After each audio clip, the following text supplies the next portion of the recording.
ನಮಸ್ಕಾರ. ಆಹಾರ, ಆರೋಗ್ಯ, ಅಧ್ಯಾತ್ಮ ಈ ಸಂಸ್ಕಾರದ ಬೆಳಕಿಗೆ ತಮ್ಮೆಲ್ಲರಿಗೂ ಸ್ವಾಗತ, ಸುಸ್ವಾಗತ.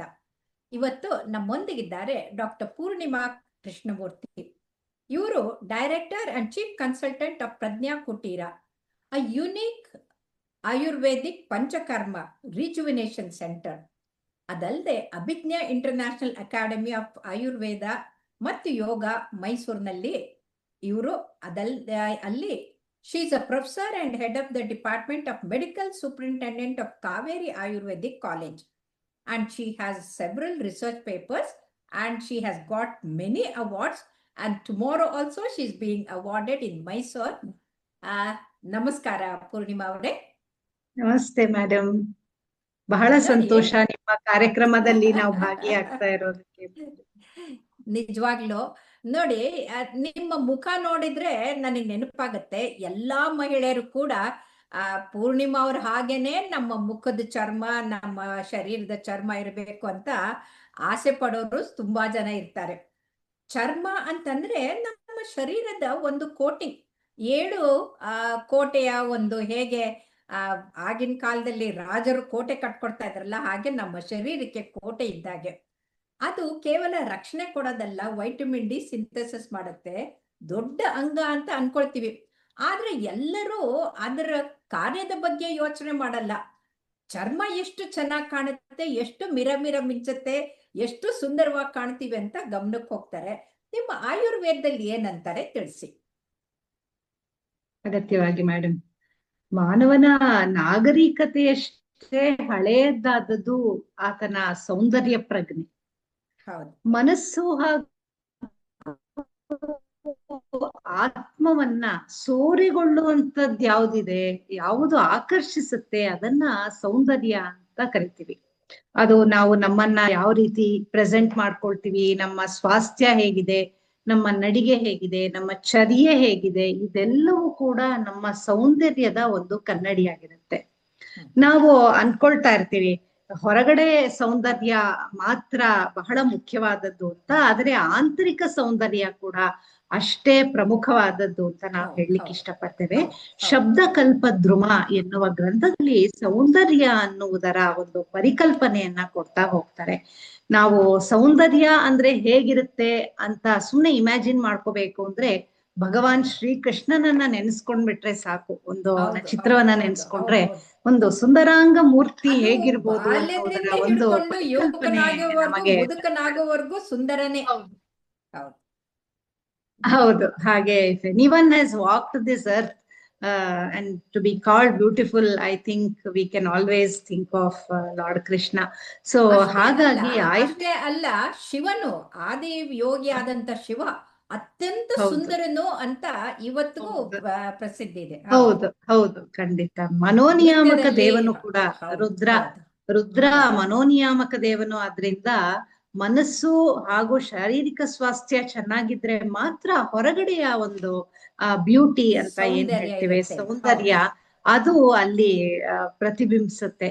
ನಾವ್ ಯಾವಾಗ್ಲೂ ಕನ್ನಡಿ ನೋಡ್ಕೊಳ್ಳುವಾಗ ನಮಗೆ ನಾವು ಹೇಗಿದ್ದೀವಿ ಅನ್ನೋದಕ್ಕಿಂತ, ಚೆನ್ನಾಗಿದ್ದೀವಿ ಅನ್ನೋದಕ್ಕಿಂತ ನಮ್ಮಲ್ಲಿರೋ ಓರೆಕೋರೆಗಳೇ ಜಾಸ್ತಿ ಕಾಣಿಸುತ್ತೆ. ನಾನು ಎತ್ತರ ಇದ್ದೀನಿ, ಹೊಟ್ಟೆ ದೊಡ್ಡದಾಗಿದೆ, ತೋಳು ದಪ್ಪ ಇದೆ, ಇದೇ ಕಾಣಿಸುತ್ತೆ ಹೊರತು ಚೆನ್ನಾಗಿರೋದ್ ಕಾಣಿಸೋದೇ ಇಲ್ಲ. ಯಾವಾಗ್ಲೂ ಅದ್ ಹಾಗೆ ಆಗ್ತಿರುತ್ತೆ. ಆಯುರ್ವೇದದಲ್ಲಿ ಸೌಂದರ್ಯದ ಬಗ್ಗೆ ಸಾಕಷ್ಟು ಉಲ್ಲೇಖಗಳಿದೆ. ಎಸ್ಪೆಷಲಿ ಈ ತ್ವಕ್ ಸೌಂದರ್ಯ ಅಂದ್ರೆ ತ್ವಚೆಯ ಸೌಂದರ್ಯ ಇರ್ಬೋದು, ಅದನ್ನ ಹೇಗೆ ಕಾಪಾಡಿಕೊಳ್ಳೋದು ಅನ್ನೋದ್ರ ಬಗ್ಗೆ ಕೂಡ ಸಾಕಷ್ಟು ಇಲ್ಲಿ ನಮ್ಗೆ ಮಾಹಿತಿ ಸಿಗುತ್ತೆ. ಕಣ್ಣುಗಳ ಸೌಂದರ್ಯ ಇರ್ಬೋದು ಅಥವಾ ಕೂದಲಿನ ಸೌಂದರ್ಯ ಹಾಗೂ ಆರೋಗ್ಯ ಇರ್ಬೋದು, ಇದೆಲ್ಲದರ ಬಗ್ಗೆ ಮಾಹಿತಿಯನ್ನ ನಾವು ಈ ಸರಣಿಯಲ್ಲಿ ಖಂಡಿತ ವ್ಯೂವರ್ಸ್ ಜೊತೆ ಶೇರ್ ಮಾಡ್ಕೊಳ್ಬಹುದು ಮೇಡಮ್. ಆಯುರ್ವೇದದಲ್ಲಿ ಸೌಂದರ್ಯದ ಬಗ್ಗೆ ಮಾಹಿತಿಗಳನ್ನ ಕೊಡುವಾಗ ನಾನು ಇದನ್ನ 3 ಭಾಗವಾಗಿ ವಿಂಗಡಿಸ್ಕೊಂಡಿದ್ದೀನಿ. ಅಂದ್ರೆ ನಮ್ಮ ಸೌಂದರ್ಯವನ್ನ ಪ್ರತಿಪಾದಿಸುವಂತಹ ಫ್ಯಾಕ್ಟರ್ಸ್ ಅಥವಾ ಅಂಶಗಳು ಯಾವುವು. ಶರೀರದಲ್ಲಿ ತ್ರಿದೋಷಗಳಿರುತ್ತೆ, ವಾತ, ಪಿತ್ತ ಹಾಗೂ ಕಫ ಅಂತ ಎಲ್ರೂ ಕೇಳೇ ಇರ್ತೀವಿ. ಈ ವಾತ, ಪಿತ್ತ, ಕಫಾದಿಗಳು ನಮ್ಮ ತ್ವಕ್ ಸೌಂದರ್ಯ ಅಂದ್ರೆ ಚರ್ಮದ ಸೌಂದರ್ಯವನ್ನ ಅಥವಾ ಕೂದಲಿನ ಸೌಂದರ್ಯವನ್ನ ಅದು ನಿರ್ಧಾರ ಮಾಡ್ತಾ ಇರುತ್ತೆ. ಅಂದ್ರೆ ಮಾತೃಜಾತಿ ಭಾವಗಳು, ತಂದೆ ತಾಯಿಯಿಂದ ನಾವು ಆನುವಂಶಿಕವಾಗಿ ಪಡೆದುಕೊಂಡು ಹೌದು. ಬಂದಂತಹ ಫ್ಯಾಕ್ಟರ್ಸ್ ಏನಿರುತ್ತೆ ಅದು ನಮ್ಮ ಚರ್ಮದ, ಈಗ ಮೊದಲಾಗಿ ನಾವು ಚರ್ಮದ ವಿಚಾರವನ್ನ ಮಾತಾಡ್ತಿರೋದ್ರಿಂದ ಅದರ ಒಂದು ಆರೋಗ್ಯವನ್ನು ಸೌಂದರ್ಯವನ್ನು ಎರಡನ್ನೂ ಅದು ನಿರ್ಧಾರ ಮಾಡ್ತಾ ಇರುತ್ತೆ. ಹೌದು ಈಗ ಹೌದು ಒಂದು ಮಗು ಕನ್ಸೀವ್ ಆಗುವಾಗ ಯಾವ ದೋಷಗಳು ಪ್ರಧಾನವಾಗಿ ಇರುತ್ತೆ ಆ ದೋಷಗಳು ಆ ತ್ವಕ್ಕಿನ ಮೇಲೆ ಅಥವಾ ಚರ್ಮದ ಮೇಲೆ ತನ್ನ ನಿರ್ಧಾರವನ್ನು ಮಾಡ್ತಾ ಇರುತ್ತೆ. ಹೌದು ಸಾಮಾನ್ಯವಾಗಿ ವಾತಜ ಚರ್ಮ ಅಂತ ಏನ್ ಹೇಳಿದ್ರೆ, ವಾತಜ ಪ್ರಕೃತಿಯವರಲ್ಲಿ ಚರ್ಮ ಹೇಗಿರುತ್ತೆ ಅಂದ್ರೆ ಸಾಧಾರಣವಾಗಿ ಡ್ರೈ ಸ್ಕಿನ್ ಇರುತ್ತೆ ಅವ್ರಿಗೆ. ಹಾ, ಮತ್ತೆ ತುಂಬಾ on touch it will be very cool and very delicate. ಈ ತರ ಸ್ಕಿನ್ಸ್ ನಲ್ಲಿ ಏನಾಗುತ್ತೆ, ಸಾಮಾನ್ಯವಾಗಿ ಸುಕ್ಕುಗಳು ಬೇಗ ಬಂದ್ಬಿಡುತ್ತೆ, ಬೇಗ ಬರುತ್ತೆ. ಹೌದು ಬೇಗ ಬರುತ್ತೆ. ಒಣ ಚರ್ಮ ಇರುತ್ತೆ ಅವರಿಗೆ, ಎಷ್ಟು ಮಾಯಿಶ್ಚರೈಸ್ ಮಾಡಿದ್ರು ಆಗ್ತಾ ಇರಲ್ಲ, ಬೇಗ ಬಿರುಕುಗಳು ಬಿಟ್ಕೊಳ್ತಾ ಇರುತ್ತೆ.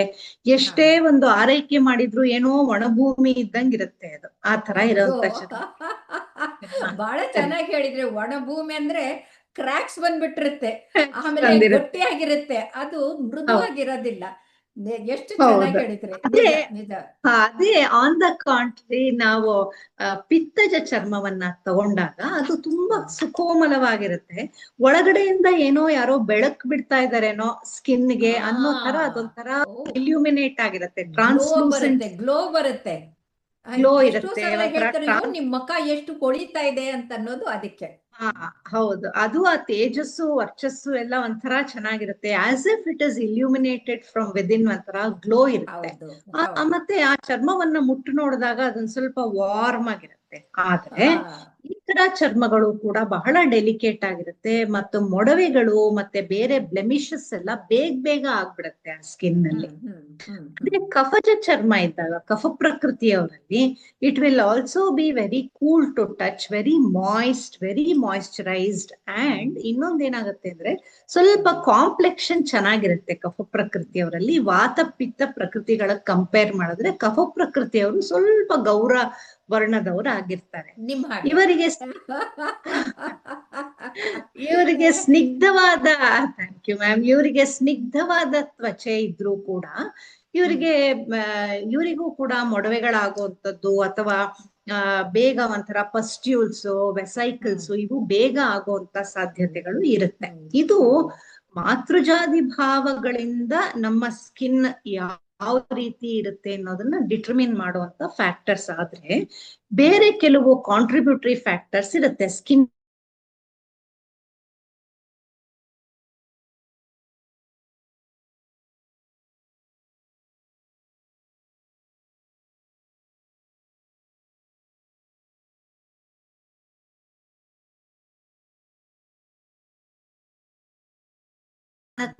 ತಕ್ಕಂತೆ ನಮ್ಮ ಸ್ಕಿನ್ ಹೇಗೆ ಪ್ರೆಸೆಂಟ್ ಆಗ್ತಾ ಇದೆ ಅಥವಾ ಎಷ್ಟು ಹೆಲ್ದಿ ಆಗಿದೆ ಅನ್ನೋದು ಕೂಡ ಆಗತ್ತೆ. ಅಷ್ಟೇ ಅಲ್ಲದೆ ಸ್ಟ್ರೆಸ್ ಫ್ಯಾಕ್ಟರ್ಸ್, ಇವಾಗಂತೂ ಪ್ರತಿಯೊಬ್ಬರಿಗೂ ಸ್ಟ್ರೆಸ್ ಇದ್ದೇ ಇರುತ್ತಲ್ಲ, ದೊಡ್ಡ ಅದು ಕೂಡ ಸ್ಕಿನ್ನಿನ ಹೆಲ್ತ್ ಮೇಲೆ ಅಥವಾ ಆರೋಗ್ಯದ ಮೇಲೆ ಪರಿಣಾಮ ಬೀರುತ್ತೆ.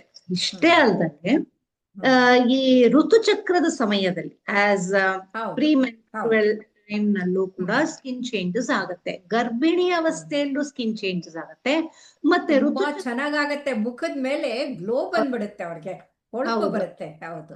ಆಮೇಲೆ ಮೆನೋಪಾಸ್ ಟೈಮ್, ಋತುಚಕ್ರ ನಿಲ್ಲುವಂತಹ ಸಮಯ, ಋತುಚಕ್ರ ನಿಲ್ಲುವಂತಹ ಸಮಯ ಹಾಗೂ ಗರ್ಭಿಣಿಯ ಸಮಯ, ಈ ಸಮಯದಲ್ಲಿಯೂ ಕೂಡ ನಾವು ಸ್ಕಿನ್ನಿನ ಚೇಂಜಸ್ ಅನ್ನ ನೋಡ್ಬೋದು. ನಾವು ಯಾವುದೇ ರೇಸ್ನವ್ರು ಇರ್ಬೋದು, ಅಂದ್ರೆ ನಾವು Asian race, Caucasian race, American race, ಯಾವುದೇ ರೇಸ್ ಇರ್ಬೋದು, ಯಾವುದೇ ವಯಸ್ಸಿನವ್ರು ಇರ್ಬೋದು, ಯಾವುದೇ ಜೆಂಡರ್ ಅವ್ರು ಇರ್ಬೋದು, ಯಾವುದೇ ಕಲರ್ನವ್ರು ಇರ್ಬೋದು, ಸ್ಕಿನ್ನಿನ ಆರೋಗ್ಯ ಬಹಳ ಬಹಳ ಮುಖ್ಯ ಆಗಿರುತ್ತೆ, ಬಹಳ ಮುಖ್ಯ. ಅದು ಮುಖ್ಯ ಆಗೋದಕ್ಕೆ ಅಥವಾ ಅದನ್ನ ಎಷ್ಟು ಮುಖ್ಯ ಅಂತಂದ್ರೆ ಅದನ್ನ ಕಾಪಾಡ್ಕೊಳ್ಳೋದಕ್ಕೆ ಏನೇನು ನಾವು ಮಾಡ್ಬೇಕು ಅಂತ, ಏನ್ ಮಾಡ್ಬೇಕು ಅಂದ್ರೆ ಆಲ್ರೆಡಿ ಇರುವಂತಹ ಒಂದು, ನಮ್ಮ ಪ್ರತಿಯೊಬ್ರು ನಾವೆಲ್ಲರೂ ತುಂಬಾ ಸುಂದರವಾಗಿರ್ತೀವಿ ಮೇಡಮ್, ಪ್ರಪಂಚದಲ್ಲಿ ಹೌದು. ಸುಂದರವಾಗಿಲ್ಲದವರು ಅಂತ ಇಲ್ವೇ ಇಲ್ಲ. ಪ್ರತಿಯೊಬ್ಬರಲ್ಲೂ ಇಲ್ವೇ ಇಲ್ಲ. ಹೌದು, ಎಲ್ಲರಿಗೂ ಅವ್ರವ್ರದೇ ಒಂದು ಸುಂದರತೆ ಹಾ ಇರುತ್ತೆ. ಹೌದು. ಪ್ರತಿಯೊಬ್ಬರದು ಪ್ರತಿ ಇನ್ನೂ ಒಂದು ಕಿಡ್ಸ್ ಹೇಳ್ತಾನಲ್ಲ, beauty lies in the eyes of the beholder ಅಂತ. ಬಿಹೋಲ್ಡರ್ ಅಂತ. ಹೌದು. ಹಾ ಮತ್ತೆ ಅದನ್ನ ಇನ್ನೂ ಒಂದು ತಮಾಷೆಗೆ ಕೆಲವರು ಬೀರ್ ಹೋಲ್ಡರ್ ಅಂತ ಮಾಡ್ತಾರೆ. ಯಾಕಂದ್ರೆ ಬೀರ್ ಕುಡಿದಾಗ ಅವರು ಎಲ್ರು ಸುಂದರವಾಗಿ ಕಾಣ್ತಾ ಇರ್ತಾರೆ ಅವ್ರಿಗೆ. ಹಾಗಾಗಿ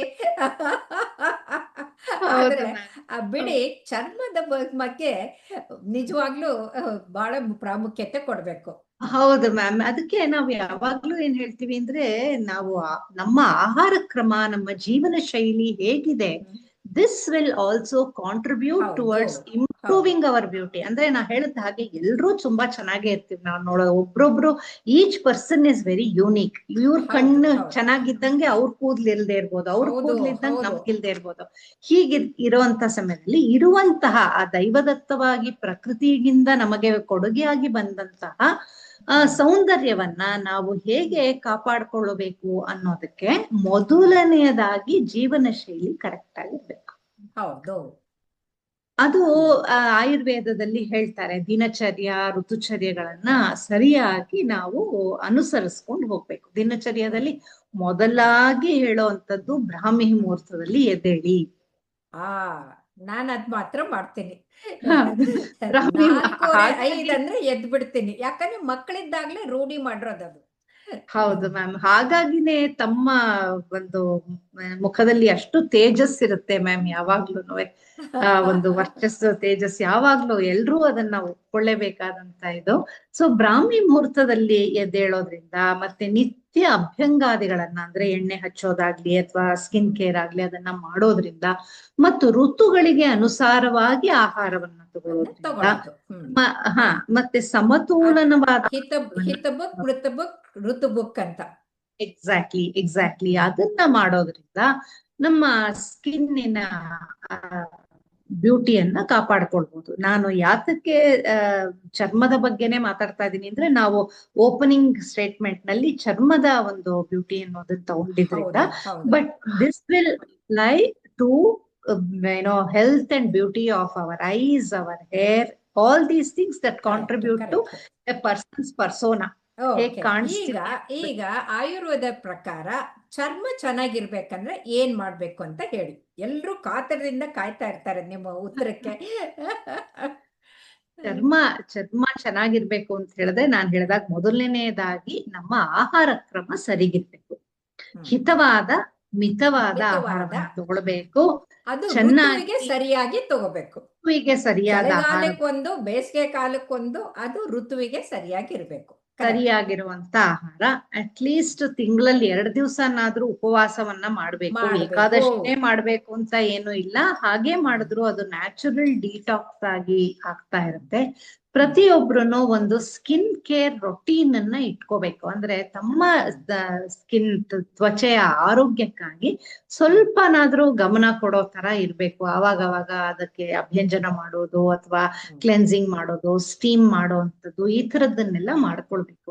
ಬೇಕಾದಷ್ಟು ರೆಸಿಪಿಗಳಿದೆ ಮ್ಯಾಮ್. ಅಂದ್ರೆ ಈಗ ಡ್ರೈ ಸ್ಕಿನ್ ಇರೋರ್ಗಾದ್ರೆ ಯಾವ ತರ ಫೇಶಿಯಲ್ಸ್ ಮಾಡ್ಬೋದು, ಯಾವ ತರ ಪ್ಯಾಕ್ ಗಳನ್ನ ಹಾಕ್ಬೋದು, ಅಥವಾ ಈ ಒಂಥರ ಮಾಯ್ಸ್ಟ್ ಸ್ಕಿನ್ ಇರೋರ್ಗೆ, ಟ್ರಬಲ್ಡ್ ಸ್ಕಿನ್ ಇರೋರ್ಗೆ, ಅಥವಾ ಫ್ರೆಕಲ್ಸ್ ಜಾಸ್ತಿ ಬರೋಂಥವ್ರಿಗೆ ಯಾರಿಗೆ ಏನ್ ತರ ಮಾಡ್ಬೋದು, ಈ ರೀತಿ ತುಂಬಾ ರೆಸಿಪಿಗಳಿದೆ.